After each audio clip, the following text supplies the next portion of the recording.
Today we are going to learn a new type of sentence, but first let's look back at the 5 types of sentences that we have already done. First, we talked about a subject is an object. Then we talked about a subject is an adjective. Then we talked about a subject is an adjective object. And then we had a subject is a prepositional phrase that answers the question where, and then a subject is a prepositional phrase that answers the question when. Subject and object are a noun. An adjective is a word that answers the question, what kind of noun is it? Subject and object, adjective, and prepositional phrase are kind of fancy words that we use when we are talking about grammar. An easier way to think about this is to realize that every word or phrase in a sentence is answering a question. For example, the subject tells us, who is it about? So we could say, who is what? Well, we can make it a girl and say she is what? She is a friend. She is a person, that's a noun. A friend is a person, that's a noun. We could say who is what kind of person?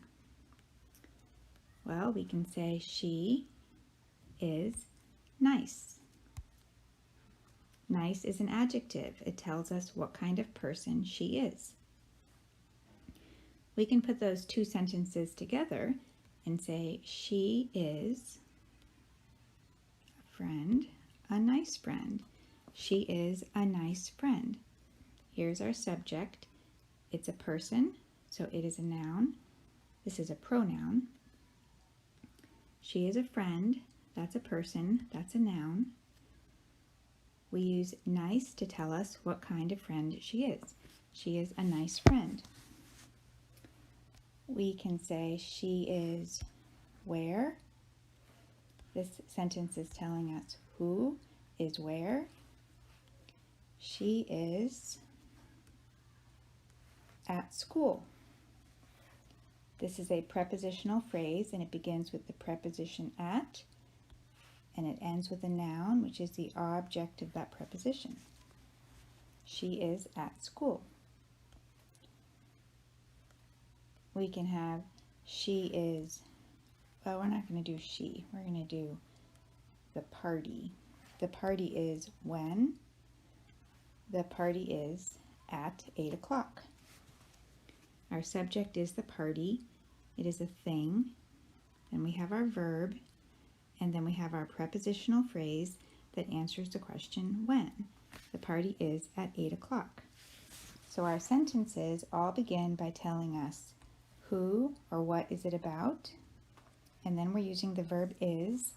And then we can say is what, or is what kind, or is where, or is when. These are the types of sentences we have done so far. Next, we are going to talk about sentences that use a verb with ing on the end. We're going to be able to use a verb with ing on the end in the predicate part of the sentence and in the subject part of the sentence. That is what the lesson today will be about. For this type of sentence, we begin with our subject. That is, who is it about?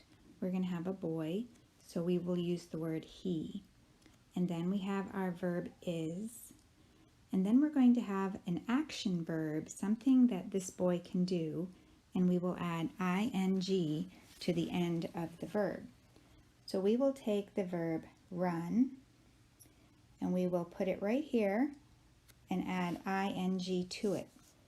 Now with this verb, run, there is a spelling rule that we're not going to talk about today, but you can see that I added an extra N to the word run.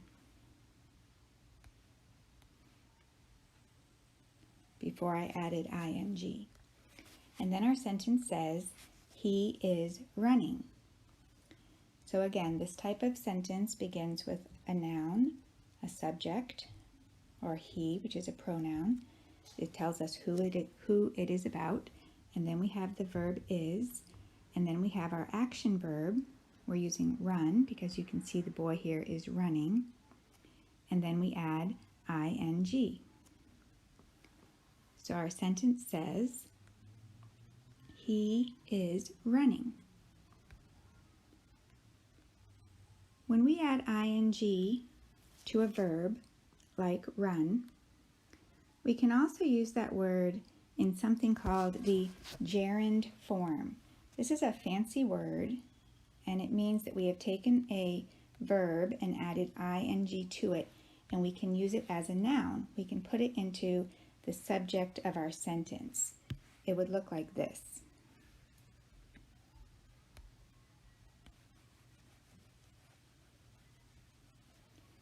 So here, we're going to take our verb run, we're going to add ing to it, and it will go at the beginning of the sentence, and it will be our subject.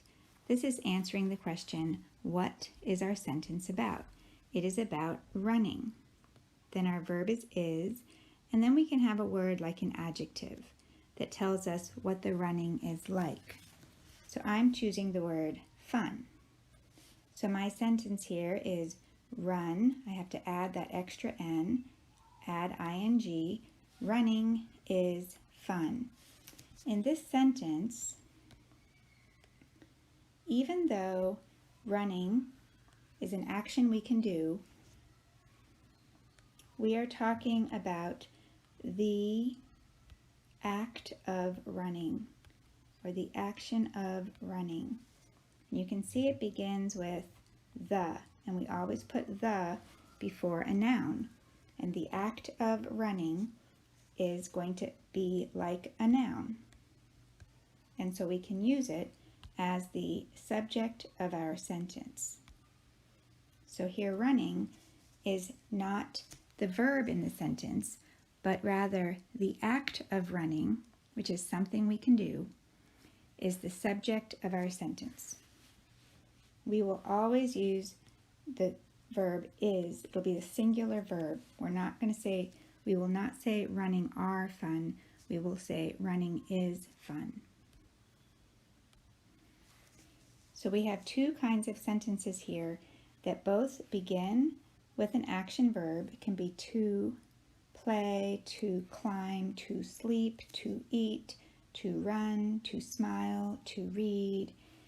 We're using to run, and then we add ing to it, and it can go after the verb to be, which in this sentence is, he is running, or it can go at the beginning of the sentence, and the act of running will be the subject of the sentence.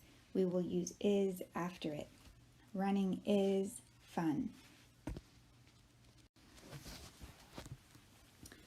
I have been using the word is for my verb because my subject has been just one person, place, or thing that is not I and is not you.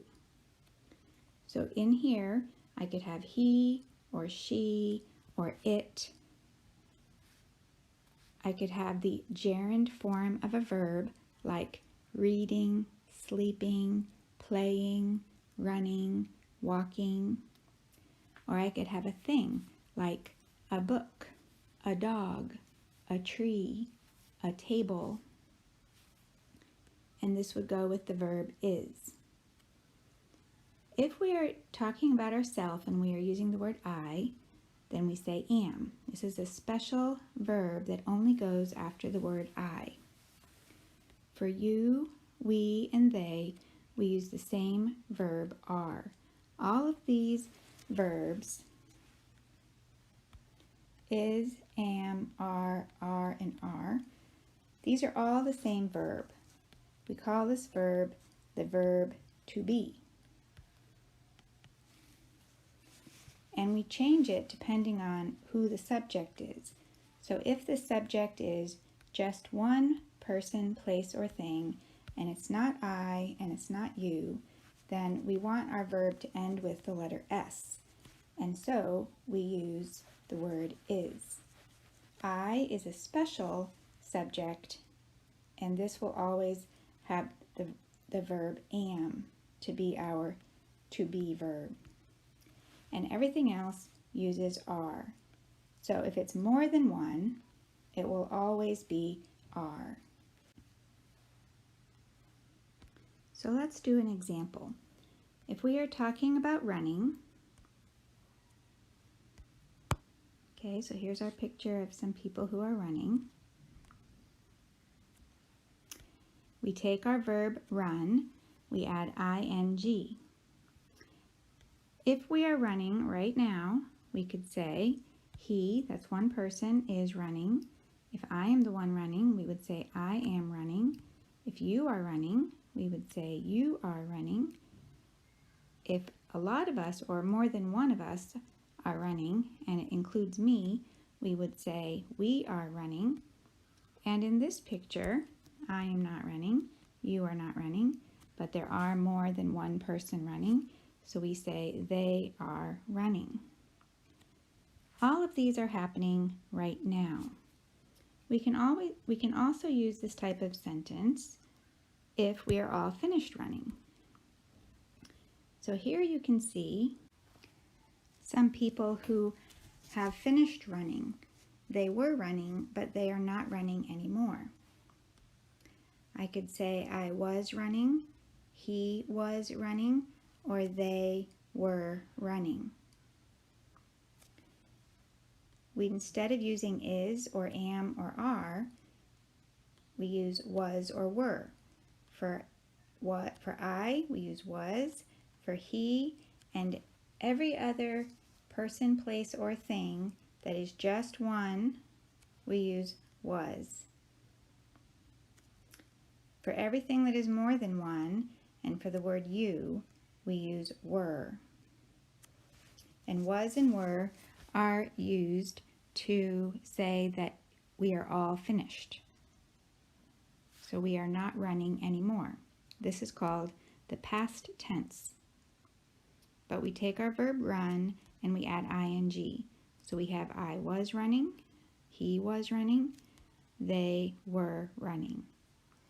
The word you, even if it's just one person, would also be were. You were running. This type of sentence is easy to remember if you know the pattern. The pattern is when we have the subject plus the verb to be, and the verb to be is am, is, are, was, were, plus an action verb plus ing. So an example could be my sentence could be about I am, and I choose my action verb to be read, and then I add on ing. I am reading. Or I could choose my subject to be he, and then my verb to be is, he is, and my action verb could be eat. And then I add on ing. He is eating. If he was eating dinner with his family and they were all done, then we would say they. That's more than one person. And they are all done eating, so we say were. Our action verb is eat. And we add on ing. So it goes like this. They were eating. He is eating. I am reading.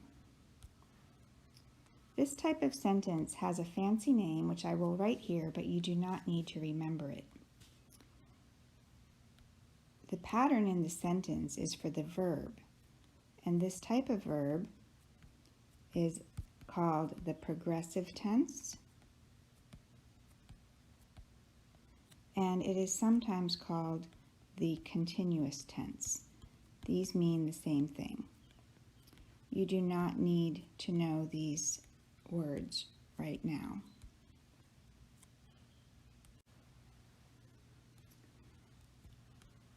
But you should know this pattern right here.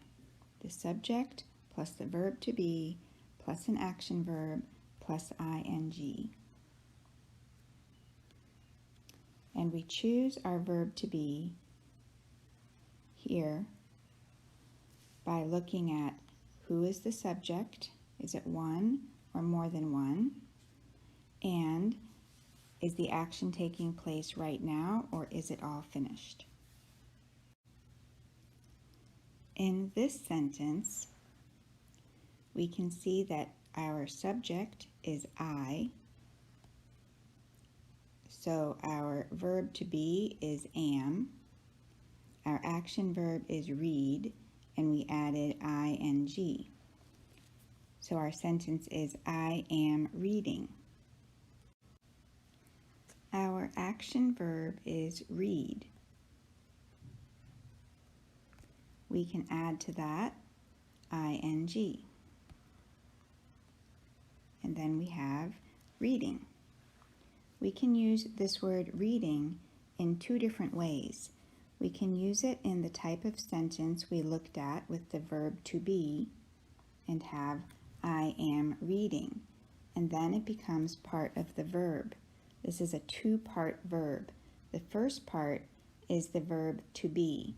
This could be am, it could be is, it could be are, or if it's all finished, it could be was or were. So the first part is the verb to be, am, is, are, was, were, and the next part is our action verb with ing. But we can do something else with this as well. We can use this as the act of reading, and then we're going to be able to use this like a noun. And this kind of noun has a special name, which you do not need to know or remember, and it is called a gerund. This is when we take a verb, an action verb like read, we add ing to it, and then we're going to call it the act of reading. And you see there's the word the in front of it, which turns this into this whole thing together into a noun, which means we can use it as the subject of our sentence. So what we can do is we can take, now I need to get rid of my writing, and then I can bring this up here to be the subject of my sentence, and I can say reading is fun. So now reading, read plus ing, becomes the subject of my sentence. So in this sentence, it is the subject. It is a noun. It is the act of reading. And we always use the singular verb to be, is. And then we have an adjective, fun. Reading is fun. We can even say, reading a book is fun. So here, our subject in the red box is reading a book. Reading a book is fun. It is important to know here that the subject of the sentence is not book. It is reading, the act of reading, and that goes with a singular subject. So for example, if I wrote reading instead of one book, if I wrote reading books, books plural, here you might say, this is reading more than one book. Maybe this should be are. Except books is not the subject. So we have to say, what is the subject? The subject is reading, the act of reading, and that goes with a singular verb. Singular verbs end in S, like is. Reading books is fun. So let me get rid of this. We can read our sentence. Reading books is fun. Because it is not the books that is fun, it is the act of reading those books. So reading is fun. Reading a book is fun. Reading books is fun. This here is how to make a sentence where we take our action verb read, we add ing to make reading, like this, and we use it as the subject of our sentence. Reading is fun. Reading a book is fun. Remember that the subject of a sentence needs to be a noun. So when we are using read or our verb plus ing, we are turning it into a noun. Well, a noun can be used as a subject of the sentence, like in reading is fun, but a noun can also be used as an object in a sentence. There can also be nouns that are in the predicate of our sentence.